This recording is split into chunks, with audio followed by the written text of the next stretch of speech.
Assalamualaikum warahmatullahi wabarakatuh. Salam sejahtera bagi kita semua. Senang sekali kita sudah ada di sesi 13.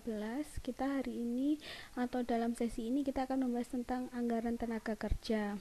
Anggaran tenaga kerja ini adalah hal-hal yang perlu dipertimbangkan dalam merencanakan tenaga kerja agar nantinya kita dapat mengetahui berapa biaya untuk perencanaan yang dilakukan sebelumnya. Dan untuk lebih lanjutnya, biaya ini akan digunakan untuk menentukan harga pokok barang yang dihasilkan. Hal-hal yang perlu dipertimbangkan dalam perencanaan tenaga kerja antara lain adalah kebutuhan tenaga kerja. Jadi jangan perusahaan merekrut 100 orang atau 100 tenaga kerja tetapi kebutuhannya hanya sebesar 50 misalnya. Kemudian yang kedua, pencarian atau penarikan tenaga kerja. Pencarian atau penarikan tenaga kerja di era sekarang sudah banyak media yang bisa digunakan. Kalau dulu mungkin bisa jadi lowongan pekerjaan atau perusahaan memberikan informasi bahwa perusahaan tersebut mencari atau ingin menarik tenaga kerja itu menggunakan media cetak, misalnya koran. Tetapi kalau zaman sekarang macam-macam, bahkan penarikan tenaga kerja untuk jabatan baru tidak hanya berasal dari luar tetapi berasal dari dalam, karena bisa jadi perusahaan tersebut membuat anak perusahaan atau produk baru tetapi masih menggunakan tenaga kerja yang ada atau yang internal untuk direkrut di proyek yang baru di perusahaan tersebut. Kemudian yang ketiga adalah latihan bagi tenaga kerja. Latihan bagi tenaga kerja biasanya bisa dilakukan di dalam perusahaan atau di luar perusahaan. Di luar perusahaan ini maksudnya adalah di sebuah lembaga pelatihan. Nah, kalau biasanya latihan itu dilakukan sambil bekerja atau di tempat bekerja, biasanya disebut dengan on the job training. Gitu ya. Kemudian yang keempat, evaluasi dan spesifikasi pekerjaan bagi para tenaga kerja. Jadi ini berkaitan dengan 3 hal yang dilakukan perusahaan tersebut di dalam mempertimbangkan perencanaan tenaga kerja. Jadi harus sesuai dengan evaluasinya apa, harus sesuai dengan kebutuhan. Kemudian ketika mencari atau menarik tenaga kerja itu harus sesuai dengan, selain sesuai dengan kebutuhan, harus sesuai dengan job desk-nya. Atau misalnya kalau lulusannya ekonomi ya berarti di bagian ekonomi, tapi belum tentu sih di lapangan terjadi seperti itu, karena ternyata setelah direkrut kemudian dilatih gitu ya. Kebanyakan kalau di Indonesia kan direkrut dulu baru dilatih gitu, atau yang lebih baik sebenarnya dilatih dulu kemudian melihat kemampuannya arahnya kemana, baru direkrut sesuai kebutuhan perusahaan tersebut. Kemudian yang kelima adalah gaji dan upah yang harus diterima oleh tenaga kerja.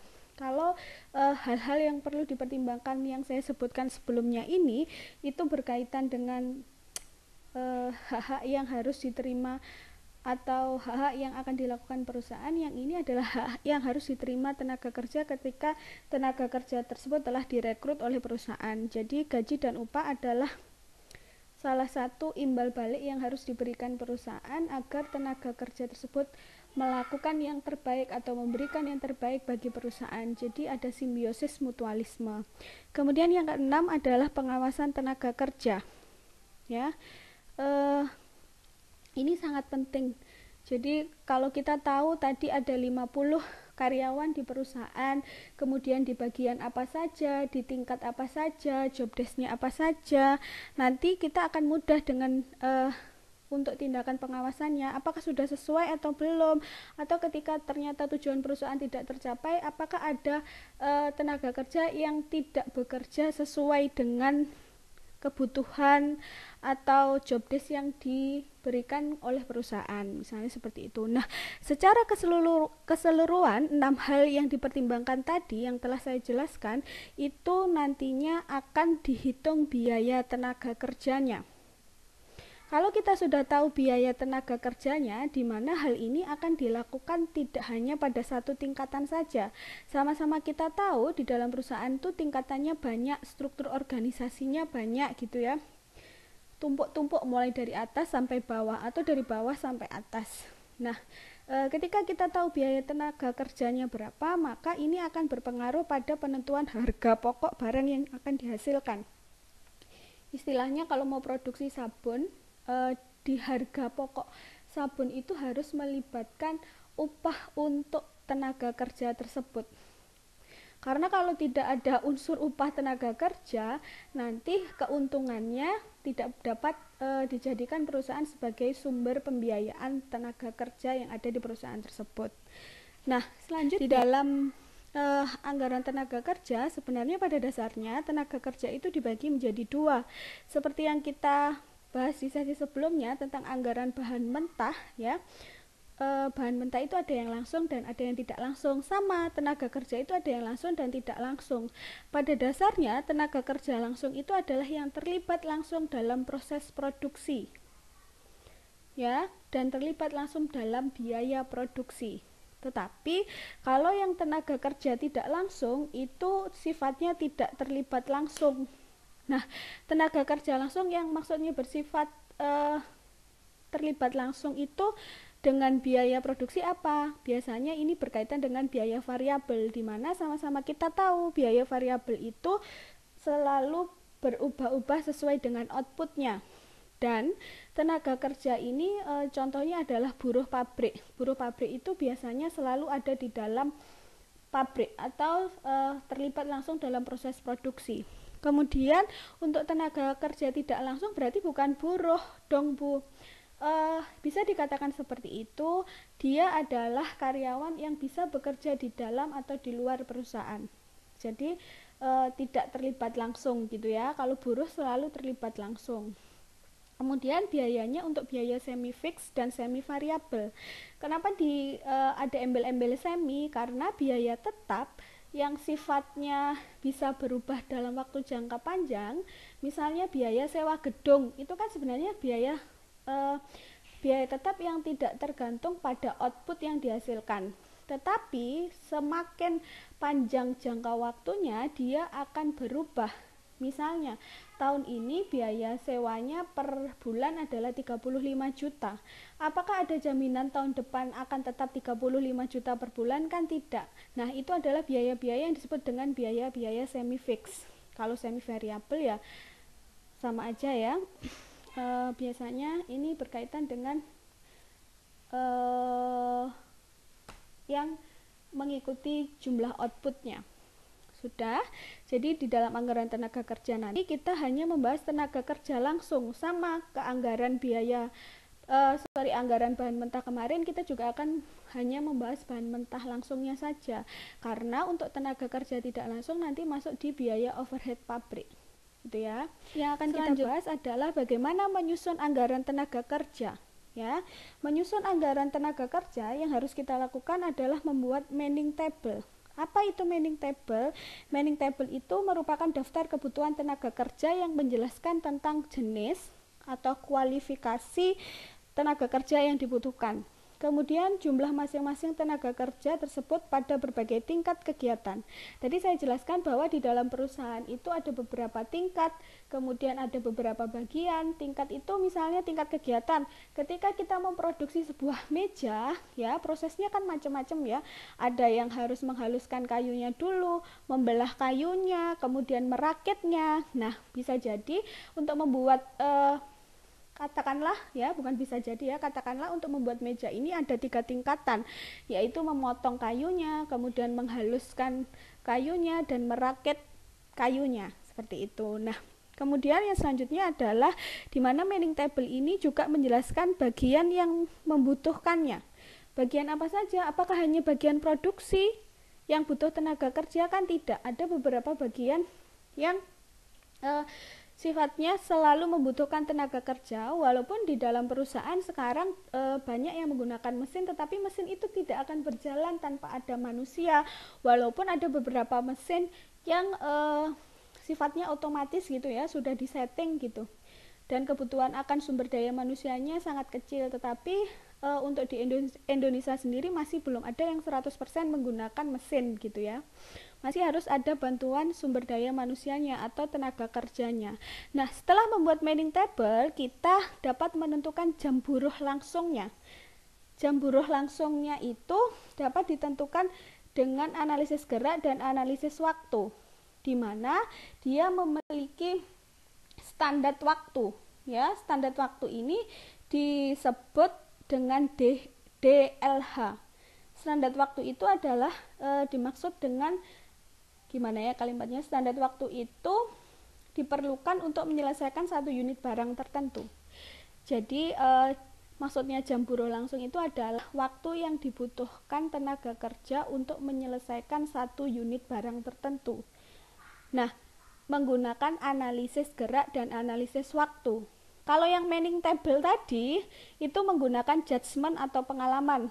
Kalau judgement ya cuman kayak ilmu kira-kira gitu ya, tapi pengalaman itu ya seperti karena kita sudah pernah melakukannya, jadi tinggal melihat histori catatannya kah atau not-not yang telah disimpan. Nah, tapi kalau jam buruh langsung atau ini yang menghitungnya adalah dengan analisis gerak dan analisis waktu, di mana sifatnya adalah untuk masing-masing jenis barang dan untuk masing-masing bagian.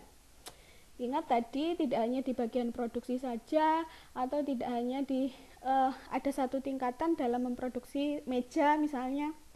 Kemudian setelah menentukan jam buruh langsung, kita dapat menentukan upah rata-rata dengan menghitungnya. Caranya adalah tingkat upah rata-rata sama dengan jumlah rupiah untuk membayar tenaga kerja dibagi jumlah jam tenaga kerja. Nah, nanti contohnya ada di lampiran 1. Ya. Ada beberapa yang saya oret nanti, tapi bukan di lampiran 1. Kalau lampiran 1 insya Allah mudah dipahaminya. Yang kita bahas adalah tentang fungsi anggaran tenaga kerja. Pada dasarnya, fungsi anggaran tenaga kerja ini adalah untuk melakukan perencanaan dan pengawasan. Seperti yang di awal tadi saya jelaskan bahwa perusahaan itu menganggarkan tenaga kerjanya adalah tujuannya untuk merencanakan tenaga kerja, di mana nanti dia harus sesuai dengan kebutuhannya, harus sesuai dengan pencarian atau penarikan tenaga kerjanya, latihannya bagaimana, evaluasinya bagaimana, spesifikasinya bagaimana, gaji dan upahnya bagaimana, dan kesemuanya itu dapat digunakan sebagai pengawasan tenaga kerja.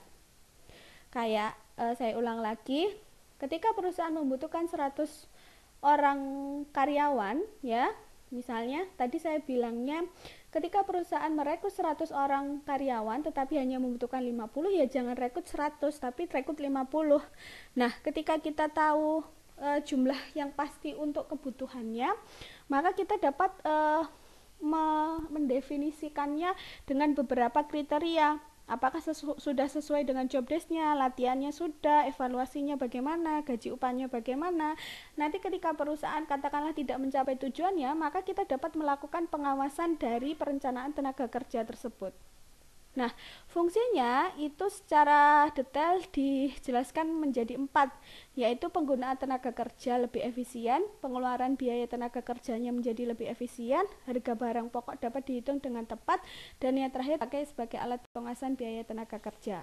Gitu ya. Ini kalimat yang lebih teratur. Tapi sebenarnya pada dasarnya ya sesuai penjelasan saya yang pertama tadi gitu ya. Ada beberapa hal yang dipertimbangkan. Nah, di dalam fungsi anggaran tenaga kerja ini biasanya di setiap proyek atau di setiap perusahaan ada yang bertanggung jawab untuk membuat laporan harian atau laporan bulanan. Tentang apa? Apakah anggaran tenaga kerja ini sudah diterapkan di lapangan atau tidak? Atau jika sudah diterapkan, apakah sesuai dengan rencana atau tidak? Makanya tadi sifatnya fungsinya adalah sebagai perencanaan dan pengawasan. Nah, contohnya ini ada di lampiran 2. Bagaimana anggaran tenaga kerja digunakan sebagai alat untuk merencanakan dan pengawasan.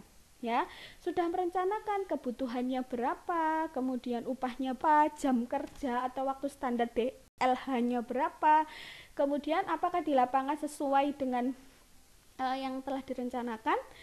Nah, nanti laporan ini biasanya dibuat oleh mandor atau manajer gitu misalnya. Ya. tergantung di perusahaan tersebut job desk-nya untuk membuat laporan harian atau bulanan tentang anggaran tenaga kerja ini dilakukan oleh siapa.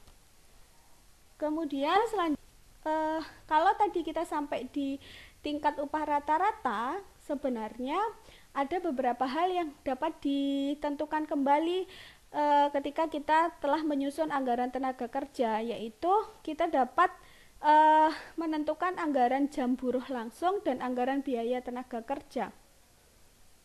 Anggaran biaya tenaga kerja dan anggaran jam buruh langsung ini sebenarnya sudah disinggung di mana di rumus bahwa tingkat upah rata-rata sama dengan jumlah rupiah dibanding dengan jam tenaga kerja. Nah, jam tenaga kerja atau anggaran jam buruh langsung itu ada di penyebutnya, sedangkan anggaran biaya tenaga kerja itu ada di pembilangnya, gitu ya.